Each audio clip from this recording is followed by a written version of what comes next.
અંકલેશ્વર શહેરના ઓએનજીસી ઓફિસથી લઈને 3 રસ્તા સર્કલ સુધીના માર્ગનું નવીનીકરણની કામગીરી આજથી શરૂ કરવામાં આવી છે।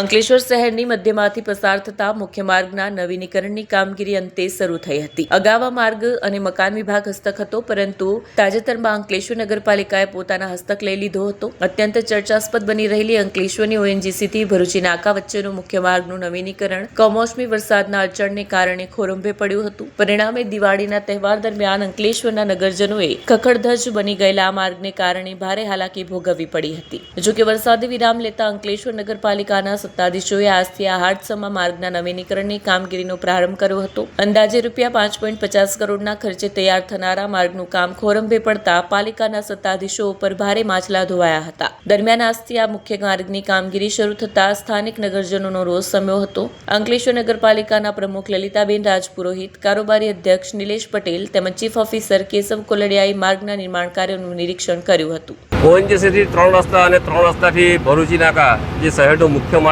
હતો એનું ખાતમુહૂર્ત કર્યા બાદ જે રોડની શરૂઆત કરવામાં આવી હતી એ રોડ કટિંગ ત્રિમની હતી અને ત્યારબાદ રોડ ઉપર જ્યાં જ્યાં ડેમેજ ભાગ હતો ત્યાં બોક્સ કટિંગ કરી વેટમિક્સ નાખી એનું રોલિંગ કરવામાં આવ્યું હતું। પરંતુ વરસાદ પડવાને કારણે આ કામમાં વિલંબ થયો હતો અને સાથે એજન્સીના મજૂરો દિવાળીનો તહેવાર નિમિત્તે વતન જવાના કારણે આ કામમાં બંધ કરવામાં આવ્યું હતું। પરંતુ વરસાદ જતાની સાથે આપણે આ કામની શરૂઆત કરી હતી અને મેં 2 દિવસ પહેલાં કહ્યું હતું કે આ રોડની અંદર શુક્રવારથી ડામર પીવાનું કામ શરૂ કરવામાં આવશે અને જે આજ રોજ ડામર પીવાનું કામ શરૂ કરી દેવામાં આવ્યું છે। અને મારે અંકલેશ્વર નગરજનોને આપના માધ્યમથી ખાસ વિનંતી કરવી છે કે આપ કોઈના વાતોમાં ભ્રમિત થતા નહીં અને આ જે ડામર રોડ બની રહ્યો છે જેણે પણ આ કામની ક્વોલિટીનું મટીરિયલનું જે કંઈ ચકાસણી કરવી હોય એ કરી શકે છે।